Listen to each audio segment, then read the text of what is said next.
creen ellos, creen los abogados también, ambientalistas o que cubren o que están peleando contra la administración. Entonces, y perdona por mi torpe español, voy a obviamente hacer un montón de errores, but whatever, right? Se va a entender todo. Ok, primera cosa, en 1996 me mudé aquí desde Berlín. Mi papá, muchos lo conocen, Frank Bayak, manda sus saludos, fue Bureau Chief aquí en Bogotá de la AP y ahora vive en Boston al lado de mí para visitar a su nieto ahora. Pero en el 96 nos mudamos de Alemania aquí y me llevó al Valle de Cocora y le pedimos a la guerrilla que nos dejaran entrar a reportar algo. Y yo como un chico de 16 años, por ahí 15 años, fui con él. Y Ricardo Mazalán, el fotógrafo, y un ornitólogo muy interesante. O sea, subir a esos montes desde Bogotá, 10 horas en carro, muy interesante. Y hicimos un artículo buenísimo. O sea, no me dieron el byline, o sea, no compartí con mi papá, desafortunadamente, pero estuve ahí. O sea, también me encantó, o sea, pero yo me metí en la ciencia primero. O sea, no sé ¿qué dice él? Ya está feliz que me regresé al periodismo, pues lo que hace él. Pero yo empecé con la terapia genética, o sea, me especialicé en microbiología, en virus, en hasta ciencia marina, también hice un poco, siempre como, hey, me voy a apuntar como microbiólogo. Pero nunca me dieron el byline, ¿no? Siempre me pusieron aquí en los acknowledgements. Gracias por inyectar a 2000 ratones para este estudio, hacer todos los análisis de proteínas en los geles y hacer todo, menos darme el co-authorship. Entonces, no es decir que eso fue la única razón porque me alejé de la ciencia, digamos, en the bench, en el laboratorio. Pero fue difícil.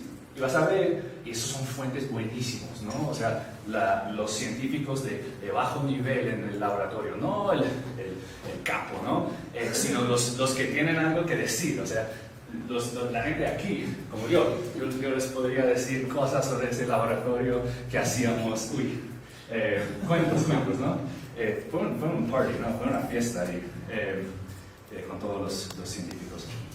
Pero 10 años más tarde estoy aquí, estoy escribiendo a donde apunté. Fue, me quiero convertir en periodista científico, me encantó National Geographic, fui a los Galápagos a los 13 años con mi abuela y me encantó. Y entonces quise ser en los Estados Unidos un periodista que cubre temas ambientales, temas de ciencia y temas de Latinoamérica, porque mi mamá es peruana. Por eso siempre llevo esta corbata. Crecí aquí, 4 años de bachillerato en Bogotá. Quisiera, tal con mi papá, tener una misión de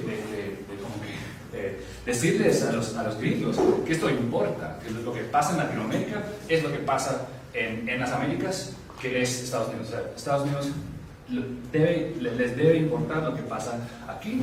Y obviamente trabajos como Madera Sucia enseña esos vínculos y yo quería hacer cosas así. Pero no voy a hablar mucho sobre mi trayectoria rápidamente, pero obviamente el laboratorio. Primer trabajo en periodismo fue en NPR, en el radio programa Science Friday, como productor y escribiendo para el web en español. Periodista freelance, cubriendo cosas. Night Fellowship, que también hizo Pablo, se los recomiendo 100%. O sea, todos ustedes deberían aplicar si quieren tomarse unas vacaciones del periodismo y pensar más profundamente sobre qué hacen proyectos. Me metí en el Media Lab y ahí me hice un montón de hackathons, hice hackers, como que me tomé el Kool-Aid de lo nerd, ¿no? Y ahora en Northeastern me quedé en Boston después de esto y quise explorar esas fronteras digitales, pero también enseñar, porque me había dado cuenta que tan fácil era armar un mapa si con fuentes como Rodrigo uno podría bajar esos datos y como él dijo, mezclar esos diferentes datos y asombrar a audiencias. Entonces, ahora voy a hacer un tipo de análisis sobre un artículo, el primer artículo que me encantó de periodismo científico. O sea, yo, como un chico joven en el laboratorio, leyendo esas cosas, queriendo ser un periodista de contar cuentos científicos. Este fue uno de mis primeros artículos que leí, que me encantó. Y seguro que ustedes tienen sus artículos y espero que podrían hacer un análisis similar si es de profundidad, si emplea algunas estrategias o devices interesantes. Esto es para que ustedes lo puedan extrapolar a otros tipos. Pero mira, esto es sobre, obviamente, la especie de plátano que comemos en los Estados Unidos, en Europa también, en Latinoamérica, Cavendish, que es una especie, ¿no? Que es una especie que en Australia se ha destrozado por una plaga. Y cómo uno cuenta una historia sobre plagas y sobre la modificación genética y los breeding tradicional, o sea, el cruzamiento tradicional, también como balance de las modificaciones genéticas. Entonces es una cosa pesada, o sea, tú te imaginas que lo podrías contar como una ADN artículo donde estás en el laboratorio y todo esto. Pero esto es un artículo de 6.000 palabras, no sé que en Chile me cotizaron en caracteres, entonces no sé cómo comunicar qué tan largo es 6.000, si entienden 6.000 palabras. Pero está difícil de ver, pero les señalo. Quería hacer un análisis sobre estas cosas, digamos, el arco del artículo y dónde, más importantemente, dónde se mete la ciencia, en inglés diría folded in, es como cuando tú estás haciendo, ¿cómo lo traducieron? Lo podrían traducir, to fold algo, to fold it in. Insertarlo de manera como cocinar, o sea, cuando tú estás haciendo panqueques, no quieres sobrebatir, ¿no? O sea, es solamente... Y entonces, ¿qué fue eso? Incorporar, pero de manera sofisticada, ¿no? De manera artístico, creativo. Y entonces vamos a extraer estas cosas. Bueno, obviamente, como New Yorker, ya hay un chiste casi en el periodismo gringo, que uno puede siempre enmarcar su artículo como un artículo New Yorker, porque siempre empieza que el político estaba en el segundo piso, mirando hacia afuera, y es cinematografía total, ¿no? Siempre empieza así, o sea, siempre con una escena, ¿no? Y mucho periodismo long form, obviamente. Entonces tomé el artículo y se los doy porque lo hice a mano primero. Y miré primero todas las escenas cinematográficas, ¿no? Donde se estaban, como le dicen en inglés, scene setting, o sea, estás estableciendo las escenas, ¿no? Ok, entonces aquí obviamente empezamos en Darwin, Australia, después otras cosas, regresas cuando hay otra sección a otras escenas y seguimos, no están súper, están como cada vez como guideposts, le decimos y le digo a mis estudiantes, o sea, es establecer cada, digamos, siempre se usa metáforas del fútbol americano, Si a los 20 yardas, a las 40 yardas, tienes que señalarles algo. Y en este caso, las escenas sirven así, ¿no? Y un ejemplo de la escena, este es cuando va quería regresar a este. Está en Australia y después 3/4 adentro del artículo está en Honduras y visita a otro científico que tiene las manos en la tierra, está hablando sobre eso. Típico periodista que establece sus escenas, se va de Darwin a otro laboratorio y después a Honduras. ¿Okay? Y cierra con una cena en la casa de uno de los científicos. Y entonces típico New Yorker, donde empieza con ese segundo piso y termina en la cena con el científico humanizándolo, que tiene sus hijos ahí, su esposa ahí, también le pone una cita de la esposa explicando la diversidad genética de su propio jardín, ¿no? De todas las verduras que tiene. Entonces, utilizando metáforas y cosas así. Otras cosas. ¿Se ven? Verde es como uno incorpora la ciencia, ¿no? Este artículo, lo que más me sorprendió, y lo he leído vez tras vez. By the way, aquí tenemos toda la presentación si quieren seguir. Bit.ly contar bajar. Aquí lo pueden seguir. Pero me sorprendió que había incorporado tanta ciencia. O sea, yo leyendo estas cosas, viendo cosas como estos simples, o sea, genetically modified, first genetically transformed marker gene.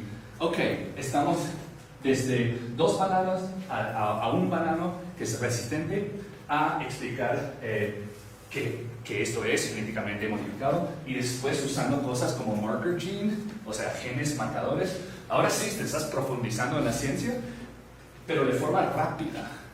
Y lo que argumento yo es que él lo ha hecho con un montón de editores del New Yorker y fact-checkers también, de forma sofisticada y simple. O sea, para mí por lo menos, no, y sería bueno ver cómo todos responden a esto. Para mí, como alguien que en un laboratorio, viendo esto, viendo cómo uno saca de day-to-day, día de día, que haces en un laboratorio a la narrativa, fue impresionante. O sea, hablando de los mecanismos que están jugando. Pero además de meter la ciencia aquí, le agrega a esa ciencia un montón de conflictos. Le mete a la ciencia, obviamente, los conflictos de quiénes son los científicos que están o en paralelo o en conflicto trabajando sobre este tema. Geográficamente en paralelo, por ejemplo. Pero también que esta ciencia se ve en los cultivos. La ciencia se ve manifestada en un cultivo destrozado, en un cultivo necrótico, en un cultivo even worse, causando rot, es pudrir, ¿no? Putrefying mixture. O sea, estas cosas son que uno lo podría leer en un cuento de Halloween o algo, ¿no? O sea, que te imaginas que los cultivos de bananos se están destrozando y pudriendo ahí en Australia. Blood red, o sea, sangriento, ¿no? Smelled like garbage, anémico, pestilencia, dañino, destrozado, the HIV and banana plantations. O sea, esas son citas de oro, ¿no? Citas que obviamente alguien y quizás algunos científicos dirán, hey, it's not that bad, o eso es sensacional. Pero hombre, tienes que comunicar esas consecuencias, y él, a través de este artículo y en un montón de diferentes sitios en el artículo, utiliza conflicto y esas palabras descriptivas negativas. O sea, y hago mucho análisis de sentimiento ahora en Northeastern. O sea, tu análisis de sentimiento va a ser así con las escenas y así con estos áreas de conflicto y después regresas. O sea, tú puedes hacer un arc narrativo y también puedes hacer un arc del sentimiento, ¿no? La segunda vez que él emplea este conflicto es para explicar la historia de los cultivos masivos de banano, ¿no? Y obviamente, estamos en Bogotá, estamos en Colombia,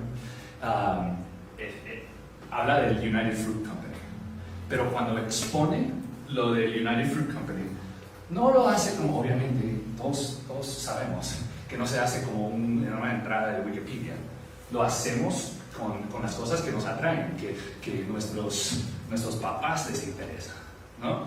Y cosas así, o sea, hablando sobre el ejecutivo que saltó de su oficina en Nueva York y se mató, se suicidó, obviamente los coups, de toda la fuerza militarística que United Fruit Company había dirigido. O sea, esa historia fue, o sea, como dicen en inglés, juicy, o sea, jugosa. Esa historia fue jugosa, suficiente para meter y impulsar el movimiento del artículo sobre por qué nos importa. Porque nos importa porque hay poderes, y sabemos con estos temas que abordamos hoy, que hay unos poderes súper grandes conectados a estas cosas y conectadas a esta ciencia. Y entonces, tú imagínate, ¿cómo puedes conectar tú un ejecutivo de United Fruit matándose en Nueva York con un marker gene del banano? O sea, y este artículo lo hace. Y es cuestión de encontrar cómo uno hace esas olas, ¿no? Última ola que quiero enseñar es pues la más importante, la que nuestros editores siempre nos están pegando. ¿Por qué importa esto? ¿Por qué importa esto? ¿Por qué importa esto? Y la importancia es algo que obviamente es top heavy. Aquí en este artículo lo mencionan en los primeros 6 páginas más que nunca. Porque uno tiene que saber, hey, ¿por qué voy a seguir leyendo? Y tenemos una conexión aquí, donde en la segunda página, en 2008, los gringos comían 7.6 mil millones de libras de carnes bananas. ¿Okay? Casi todas importadas de Latinoamérica. Comemos más, igual plátanos que comemos manzanas y naranjas, y dándote una escena del supermercado que es todas las variedades de otras frutas, pero ves una variedad nada más de plátano. Eso, que obviamente si nos metemos a la ciencia y lo pensamos, ok, no es una historia, pero aquí fue suficiente en expandir y explicar, ok, pero ¿qué es ¿por qué es vulnerable esta especie de plátano? ¿Y cómo fue vinculada a una historia sangrienta en Latinoamérica? ¿Y cómo este plaga va a llegar a Latinoamérica próximamente? Y entonces por eso tenemos el por qué importa y por qué nos va a importar muy prontamente, ¿no? Ok, entonces juntando todas estas 4 diferentes olas, o como diría yo, me hice una cosa que lo llamo mi secuencia de un artículo de periodismo científico. Y si prestan atención, los que saben la ciencia, eso es un DNA joke. ¿Okay? Entonces, ¿qué hicimos? Obviamente tenemos escenas, conflicto en rojo, por qué importa en negro, y la ciencia en verde. Y aquí también lo escribo. Y entonces, brevemente, podemos ver que hay tal como un arco narrativo y los caracteres que te jalan a través de la historia. También hay estos sitios, y obviamente sitios donde uno mete estas cosas, ¿no? Sabemos esto de forma corta, cómo construir un artículo corto, un breve, pero long form, en los años yo estudiando y hablando con periodistas investigativos en Estados Unidos, este craft es difícil de comunicar, porque en cierto modo es un black box donde todos como que tienen su propio proceso, todos tienen su propia manera de recopilar datos y fuentes, y esto me parece un poco más, digamos, misterioso, ¿no? Y fue en Nieman Foundation en Harvard donde tenían el Power of Narrative conferencia, ahora lo pusieron en Boston University. Tienen conferencias sobre la narrativa, sobre cómo se hacen estas cosas. A mí me encantaría hacer esto, pero para todos los artículos de New Yorker de ciencia, obviamente, ¿no? Obviamente estas cosas van a cambiar, pero lo impresionante de fue para mí que la ciencia jugó tan gran papel en ese artículo y al mismo nivel que la escenografía o la cinematografía del artículo. Y para mí, como un científico leyendo este artículo, me imaginé, wow, yo podría hacer eso, yo me sé esto, I know this back to front. Yo podría quizás construir esto aparte y juntarlos. Entonces, obviamente, ya hablamos de esto, de las escenas, los lugares. La genética del plato no es la ciencia que está por favor del artículo. El conflicto que lo expliqué, que me jaló a través del artículo. Y obviamente el establecer por qué importa esto a los gringos, a Latinoamérica, al mercado del plata, ¿no? Y después recordar al lector. Eso obviamente en un artículo así de largo uno tiene que recordarles, ¿no? Tiene que regresar al por qué me importa. Y entonces, esto casi lo he pensado en paralelo a leer un libro sobre del Wall Street Journal.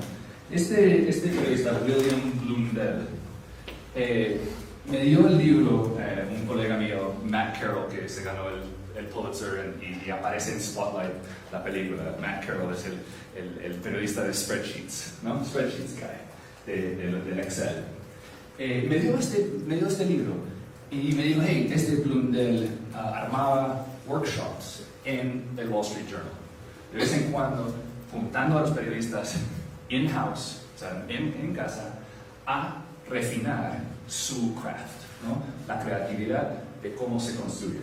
Y estas son algunas cosas, y les mando esto obviamente y las notas que tengo, pero van a ver unas cosas, unos paternos, unas cosas que pueden aplicar y obviamente han aplicado en sus historias. Pero la extrapolación, por ejemplo, tengo aquí directo del libro, ¿qué es la fuerza manejante, driving force, no sé? ¿Qué es la fuerza que mueve, causa y es las consecuencias o da consecuencias, ¿no?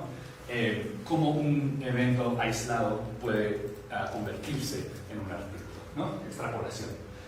Síntesis, obviamente, es la idea de establecer conexiones entre eventos, causas y clases, comunidades, ¿no? Y eso es lo, como dijo Rodrigo, y creo que todo el día y mañana también vamos a hablar sobre eso, cómo es establecer de detalle a cosa tan grande como volar sobre los árboles, como dijo. O sea, eso para mí es la pregunta del periodismo y la pregunta del periodismo ambiental.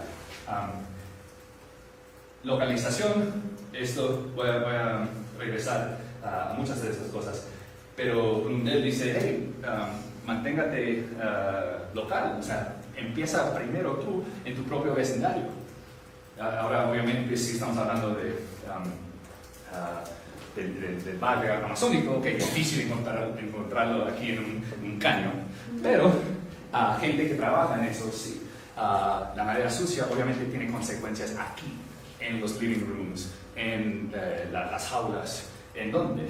En las tiendas, como ustedes ya han hecho. Proyección también, él menciona proyección como no perseguir a la manada de periodistas que siempre están viendo para lo que brilla, lo que nos tiran los políticos como Trump, y en vez mirar a otro lado, mirar a cuáles pueden ser las consecuencias ya de un día, de un mes, de un año, de este evento o de esta cosa. Y él habla mucho sobre counter moves, movimientos en contra. O sea, si hay un movimiento así, ¿qué tiene como consecuencia en otro ámbito? ¿No? Si los abogados están todos hablando sobre esto, ¿qué van a hacer otros stakeholders, los políticos? ¿Qué van a hacer los activistas? Y entonces él siempre habla como el balance de cómo esto se propaga en la sociedad y cómo uno puede perseguir esas cosas para después meterlo en la narrativa. Cambiar el punto de vista, él tiene un ejemplo que escrita en los 1980, por ahí, sobre inmigración y sobre México. Y resuena hoy día más que nada. Y él habla y él escribe el feature en Wall Street Journal del punto de vista de uno de los agricultores en México. Y habla sobre la importancia y la resonancia que tiene eso a veces, ¿no? Uno cambiar su punto de vista, uno ponerse en los zapatos de otro. Estas cosas, hemos hablado en la historia de los plátanos, pero solo para mencionar, obviamente todo tiene que ver, ¿qué dirías tú a tu estudiante? Y pregúntate tú, ¿lo estoy haciendo yo siempre? O sea, o cuando lo estoy pitchando a mi editor, cuando le estoy asignando a un periodista, o sea, ¿estamos claros de estas diferentes cosas? Que tenga movimiento, que tenga emoción, que jale. O sea, emoción puede ser sentimiento negativo también, comienzo, medio, final. Y rango, él lo explica como establecer una fence. ¿Cómo se dice fence? Cerca. Cerca. Establecer una cerca o reja around your story. Porque eso va a, obviamente, enfocarlo y decir, hey, yo estoy tratando de explicar esta pregunta, pero no voy a explicar todo.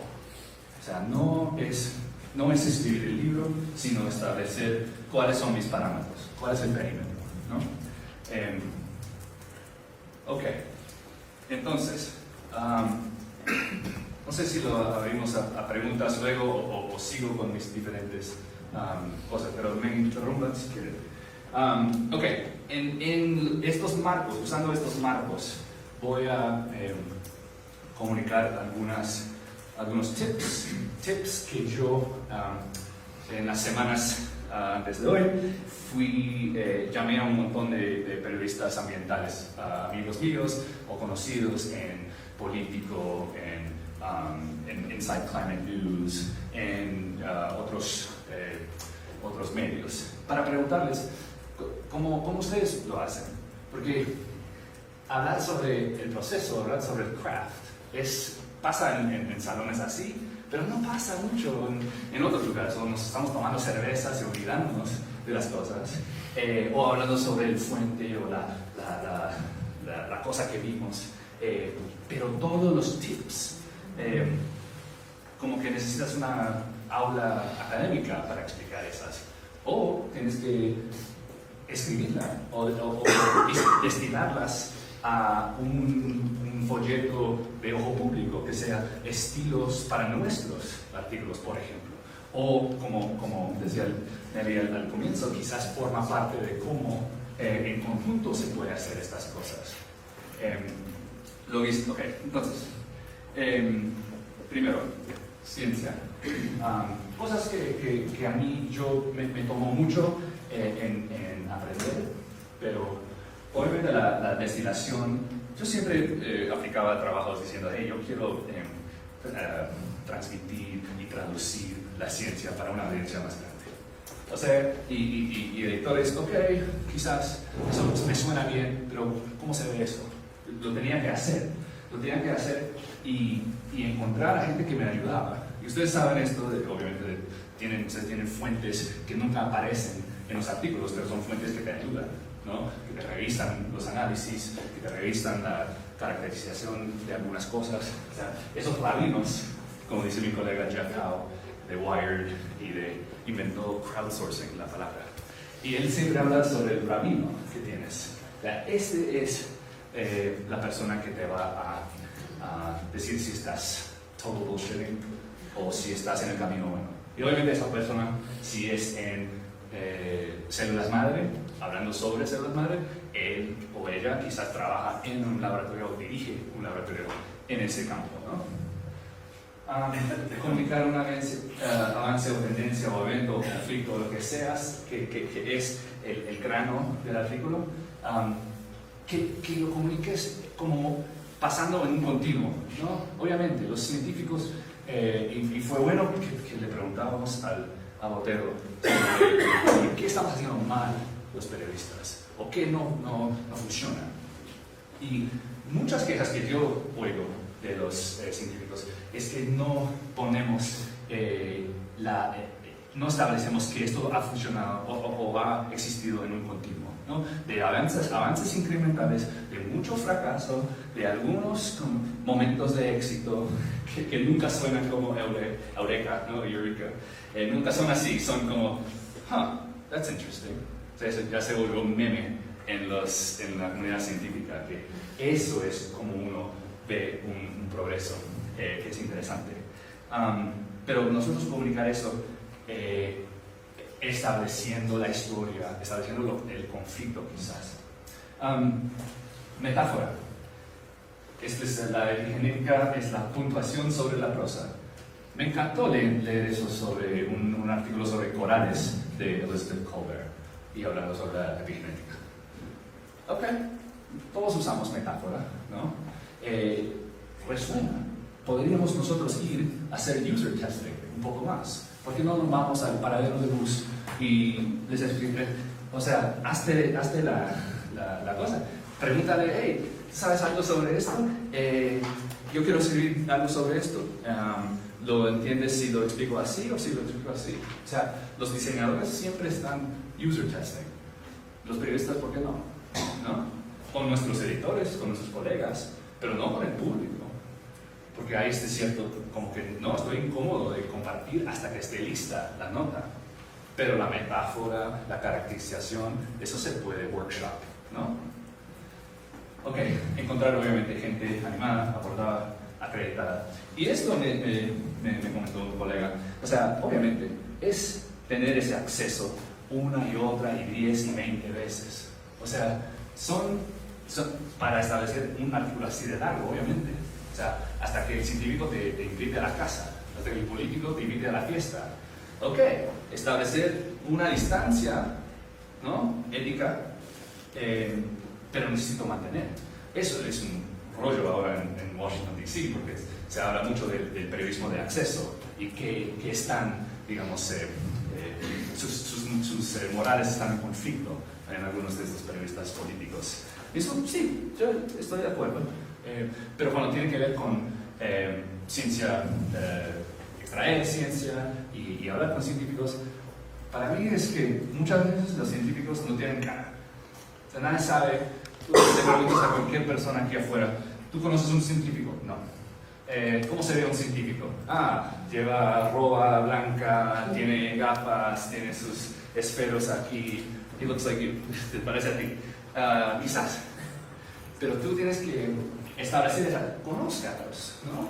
Véalos, obviamente ustedes van, supongo, a conferencias científicas, hasta las más esotéricas, y ver quiénes son los que exponen, quiénes son los expertos en ese ámbito que sí pueden exponer a una audiencia y hablarles sobre las conexiones entre las subdivisiones de ese campo.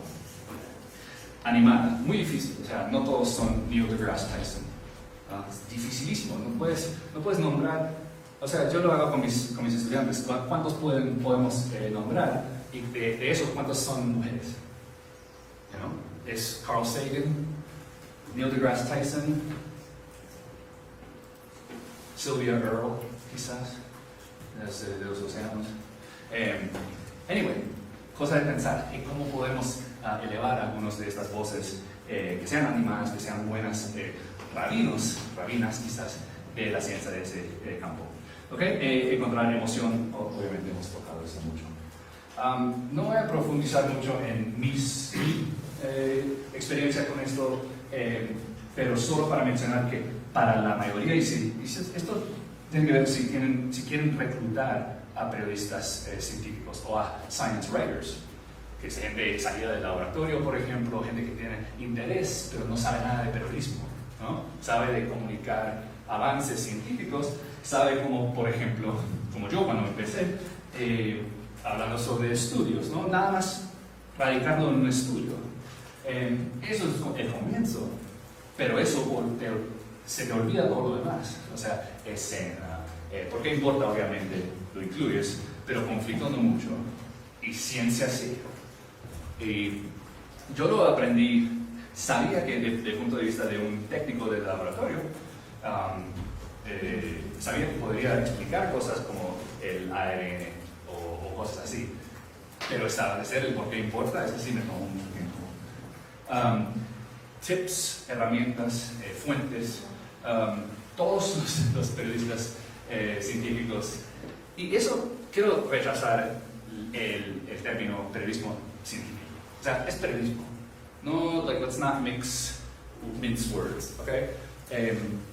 Esto yo lo aprendí más que nada en el MIT Fellowship, o sea, hablando con la gente que hace esto en diferentes medios por todo el mundo. Podríamos nosotros hablar sobre qué es la diferencia entre la comunicación científica y el periodismo científico, pero para mí, si ya te has metido al campo del periodismo, es periodismo.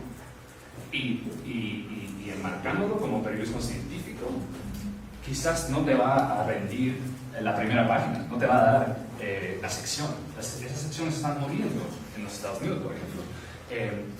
Enmárcalo como cuestión de salud pública, como hablábamos, ¿no? Enmárcalo como cuestión de nuestros niños, de los niños del público, ¿no? No es cuestión de una sección aparte. Ese es mi argumento. Pero todos los periodistas que cubren estos temas siempre están con este Eureka Alert. ¿Quiénes usan Eureka Alert? Ok, hágale. Esto súper fácil, te dan comunicados de prensa de los institutos ya establecidos, de los institutos que lo hacen, o los científicos que escriben a veces esos comunicados. Y es como un lugar donde uno puede encontrar historias, pero también encontrar la forma de que ellos quieren contar esas historias. Y ves, obviamente, por ejemplo, temas latinoamericanos de ciencia, de ambiente, siempre son los otros institutos que están mandando a sus científicos aquí, y son gringos con nombres gringos que van aquí, hacen su field sampling, su trabajo en campo, y eso regresan, lo publican ahí. Por lo menos puedes ver quiénes son esos jugadores con herramientas como esta. Y esta igual, Primates of the Caribbean. O sea, a veces tienen chistes estos que escriben estos. Y buenísimo. Buenísimo, o sea, esto te agarra quizás. Pero para mí lo que hago y les enseño es, tengo un Feedly, por ejemplo, Google Reader antes, donde tengo ya miles y miles y miles de fuentes, donde los recopilo todos, y cuando estoy buscando artículos me voy a diferentes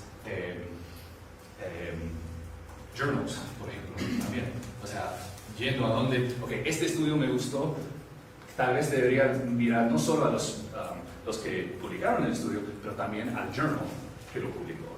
Porque ellos también tienen guest editors, o sea, un guest editor como Philip Fernside, por ejemplo, que vimos que ustedes estaban en Austin, y hablaban él sobre eso. Investigador sobre represas en las Amazonas, ¿no?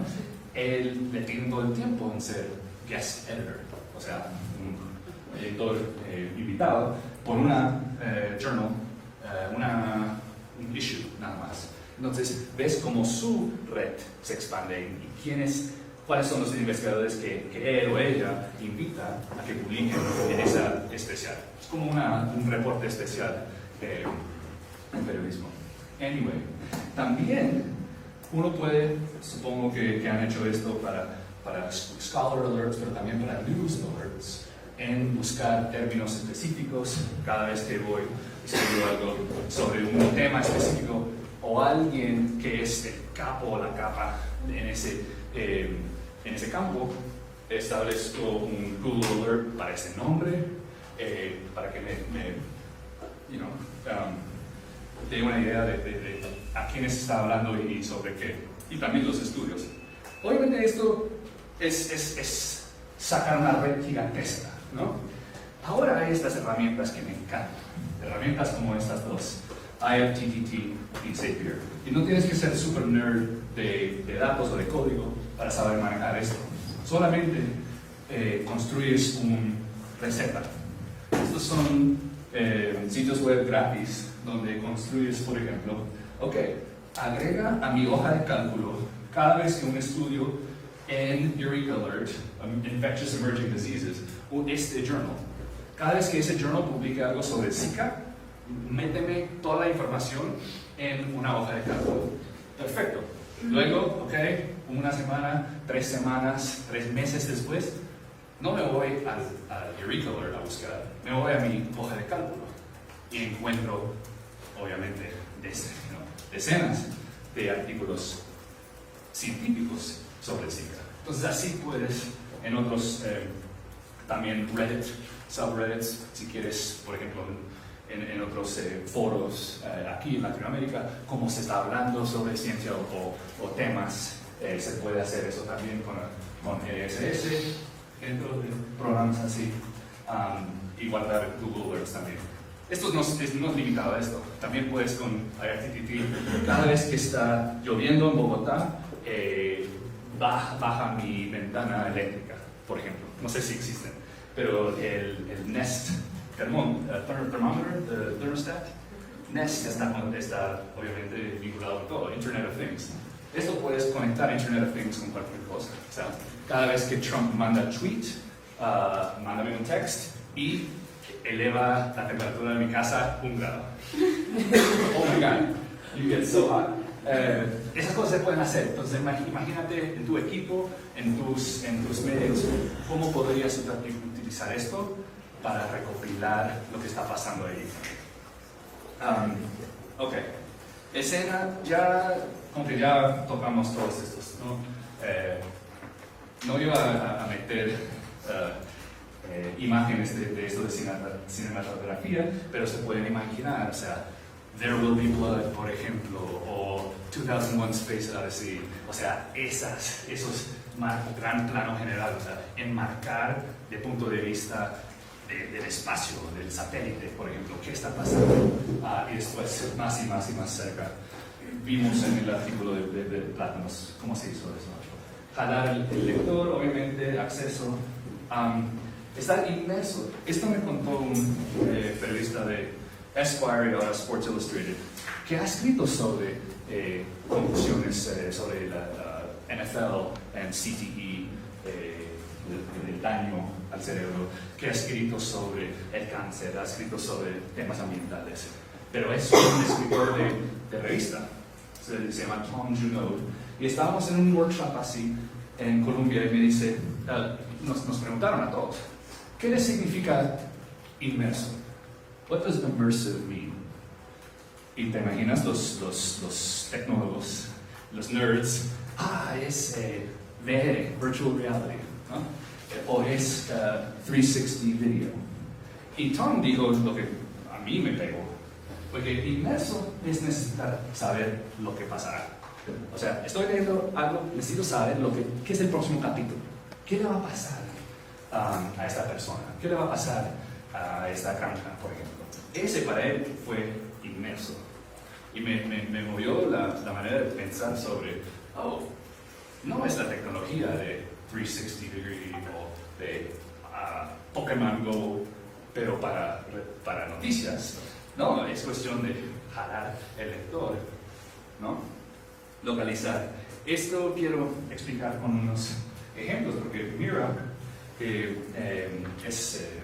fue Fulbright Scholar, escribió un libro sobre agua y India, fue Knight Fellow, y ahora está escribiendo para Inside Climate News, haciendo toda una serie de reportes en Estados Unidos sobre las consecuencias súper locales del cambio climático en Estados Unidos.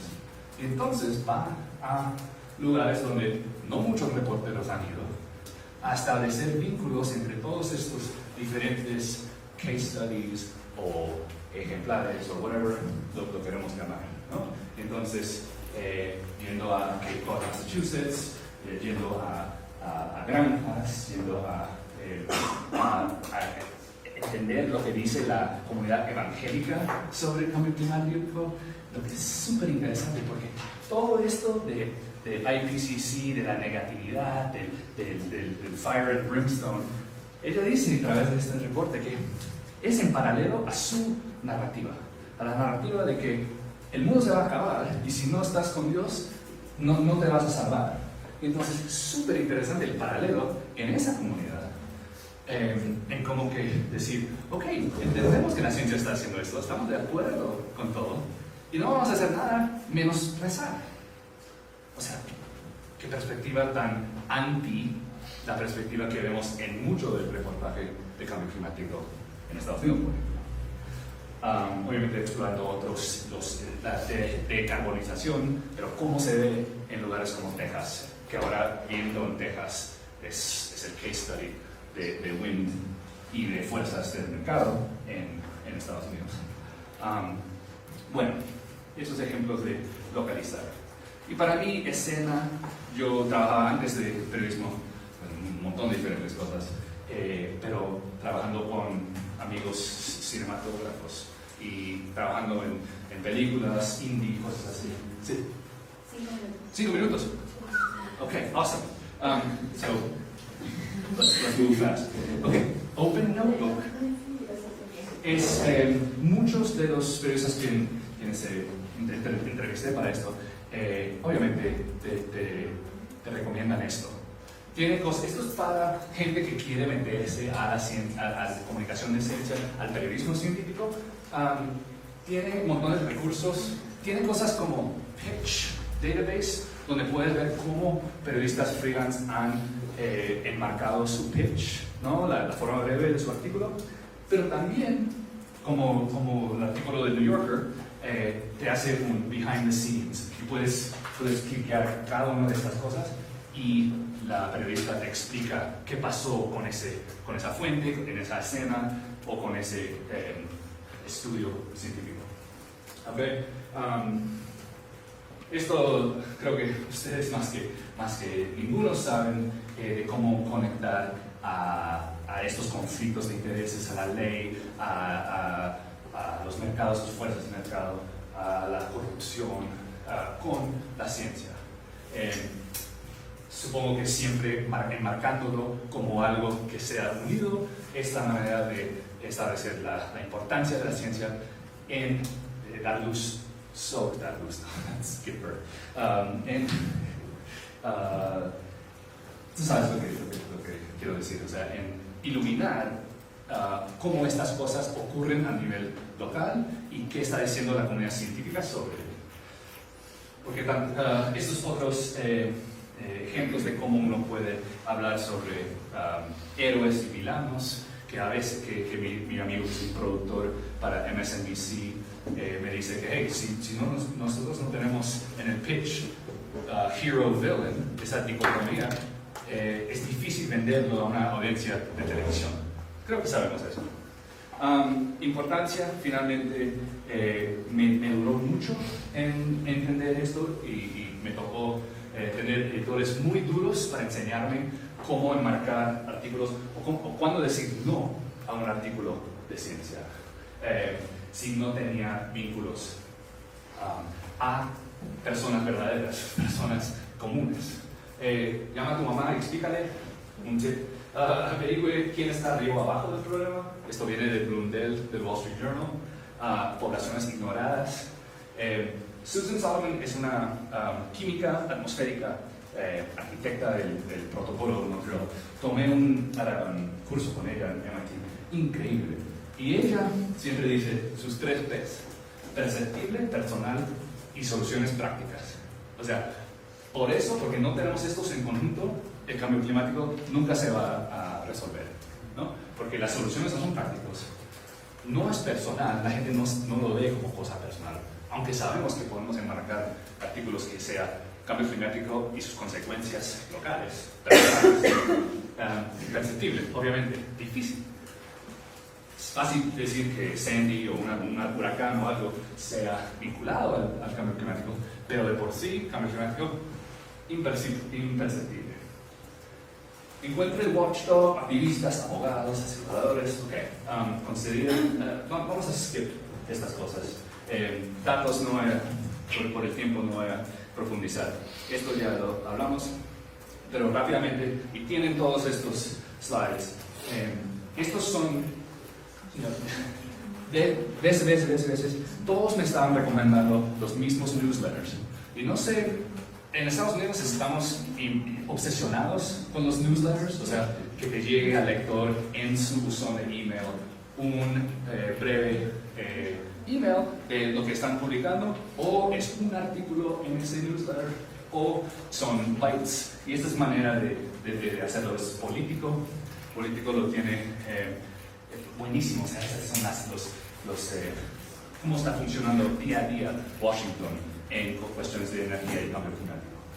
Climate Forward de New York Times, Power Post de Washington Post. Por ejemplo, solo para mirar esto sería bueno. Les mando, tienen los slides, vean, están vinculadas cada uno de estos para ver. Este me encanta, es nuevo, de Emily Gertz, que está en el Tao Center como investigadora, pero empezó una que empieza con bad, better, good. O sea, hablando sobre las noticias, los movimientos de las cortes en términos de cambio climático y explicar al lector qué está de malo y qué está mejorando. Obviamente también en Estados Unidos estamos hablando mucho de soluciones, periodismo de soluciones, que es algo que podemos, muchos se quejan de que todo es doom and gloom, todo es súper negativo. Soluciones es alguna enmarcación. Bloomberg Above the Fold, que son otros. E&E News, todos están suscritos a esto. Esto cuesta detrás de paywall, pero estos periodistas saben cómo las políticas se están escribiendo, quiénes están los fuentes. Increíble recurso. Y mi amiga abogada que trabaja en el DA de Massachusetts, escribió, háblame sobre ella, es increíble. Y me dio todos estos para ustedes, que son sus favoritos recursos como abogada, escribiéndole a la Corte Suprema, abogada tomando a Exxon a corte. Estas son las cosas que ella lee para saber cómo se están moviendo estas cosas. Y yo no sabía que se reunieron en Quito los del protocolo Montreal. Esta también es de ella. Todos estos, que obviamente son centros de investigación de academia, y hasta el economista Robert Stevens, que tienen mucho que decir. Y casi como periodistas, sale una nota, sale un reporte. Ellos también están escribiendo blogs acerca de estos. Entonces, muy buenos recursos. Ok, finalmente voy a terminar en datos. Sé que mañana vamos a hablar con Gustavo mucho sobre, pero yo me tomé la Kool-Aid, como dicen. O sea, yo me obsesioné con contar historias con datos. Cuando el día que me di cuenta que con mis estudiantes estábamos construyendo los mismos mapas que publicaban The Washington Post. O sea, días antes de que esa nota saliera, estábamos también mapeando mosquitos que podrían transmitir Zika. Yendo a Harvard Dataverse, sacando los hojas de cálculo y metiéndolos a programas súper fáciles. Entonces, eso para mí, saber lo tan fácil que era, o sea, encontrar y construir tu visualización, fue otra forma de conectar.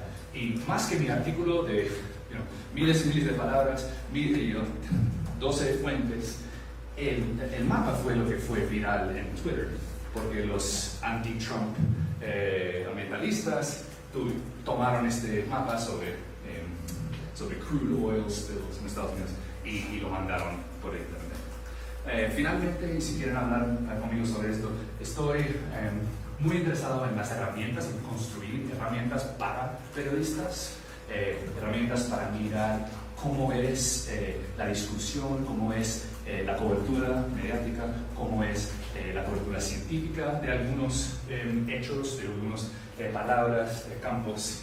Esto es muy fácil porque me enamoré con R, la programa de estadística, donde se pueden hacer cosas como esto de sentimiento. Estos son political ads en Facebook de Beto y de Ted Cruz en Texas. Y muy interesante poder de manera así de rápida botar una hoja de cálculo y estar mirando a cómo están, quiénes están pagando para las advertencias en Facebook. Y muy interesante esto. Finalmente, solo para anotar, pero ya tienen esto. Esto me encantó porque Marta de Tableau y Andrew, que estaba con 538, tenían estos como una receta para cómo abarcar una historia de datos. Diferentes, digamos, arquetipos, ¿no?, de las historias de datos. Y entonces ya podrán ver que cosas que nosotros hacemos todo el tiempo, o sea, hablar sobre el pronóstico de este problema, hablar sobre los casos aparte, ¿no?, los outliers, diferentes formas de cómo empezar tu análisis de datos, o que sea solo un pedazo, ¿no?, de esa torta de explicar tu artículo a través de datos. ¿Ok? Creo que ya terminamos, ¿no? Entonces, ya verán que tenemos recursos aquí. Tengo un montón de recursos vinculados aquí, diferentes, todos estos para usar en tus medios, y mucho de visualización. Pero sé que con Gustavo hablaremos mucho más. Y último plug, porque estoy de manager de mis programas de grado en Northeastern. Tenemos becas. Si tienen periodistas jóvenes, mándanos, porque tenemos becas de hasta 100% para hacer esto, la intersección de periodismo con estas cosas. Increíble. O sea, creo que eso sí, como decía Botero, ¿no?, que eso sí es el futuro, de entender el problema de esa magnitud y de esa distancia que se utilizan esos tipos de cosas. ¿Ok? Perdón por tomar tanto tiempo, pero gracias.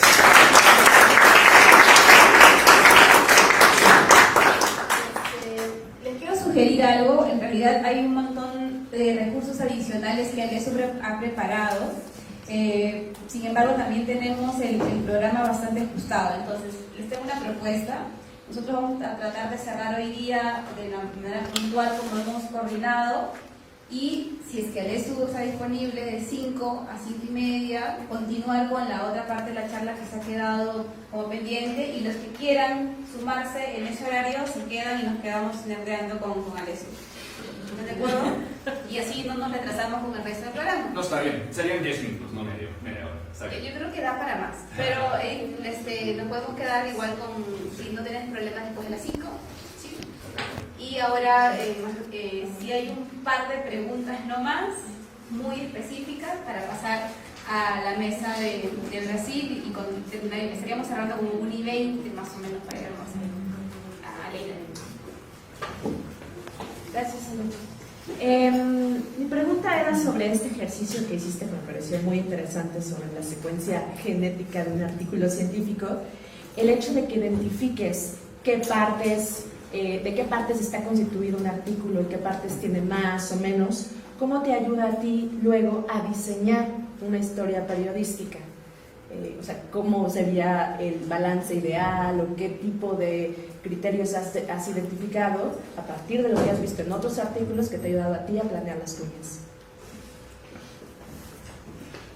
Yo creo que por eso se necesita más un metaanálisis de todos los artículos, por ejemplo. Lo que yo tomé de esa cosa es que la ciencia se puede sí incluir más que un editor quizás te va a decir que tenemos que cortar eso, es demasiado esotérico, que sí se puede incluir si lo incluyes con escena y si lo incluyes con conflicto, y siempre recordándole al lector por qué importa esto, ¿no? Eso nada más, o sea, es difícil saber, es difícil secuenciar uno y decir, ok, esto aplica a todos, obviamente. Entonces no tengo buena respuesta, o sea, porque siempre todavía es black box, que todos tienen su propia forma de armar narrativa así de larga, ¿no? Y va a depender. O sea, yo fui sorprendido de que solo había 3 fuentes, digamos, con citas, ¿no? En ese artículo de 6.000 palabras. O sea, esos no son muchos, yo me imaginaba muchos más, ¿no? Pero tuvieron la decisión de incluir solo estos. Yo creo que a veces hay demasiadas voces en artículos largos. Tenemos que, o sea, siempre tienes que recordar, ¿no? ¿Quién es esta persona y con qué instituto? O sea, hey, quizás no lo deberíamos incluir y podemos solo paraphrase, o sea, meterlo en palabras propias. Que es algo que las secciones de opinión hacen. Las secciones de opinión buenas ocultan las entrevistas. Los transmiten como si fueran conocimiento del columnista. O sea, eso para mí quizás podríamos hacer un poco más. No apoyarnos demasiado en las citas del científico, sino paraphrase, explicarlo como ya conocimiento hecho, ¿no? Consenso, ¿no? Entonces. ¿Alguna otra consulta, pregunta o sí, Nicolás? Quería preguntarte un poco en cuanto al arco, o sea, vimos el arco narrativo, digamos, los elementos entre escenas, conflictos, pero no en términos del arco sentimental o emocional. Pienso más de repente la fotografía de conflicto, la fotografía de guerra, en vez de atraernos a la temática, nos repelen. O sea, cuando se pinta un cuadro muy nefasto, muy negativo, la comunicación más bien nos repele. ¿Cómo trabajan eso? O sea, pones una solución al final, o un toque de esperanza, ¿cómo trabajan eso? Sí.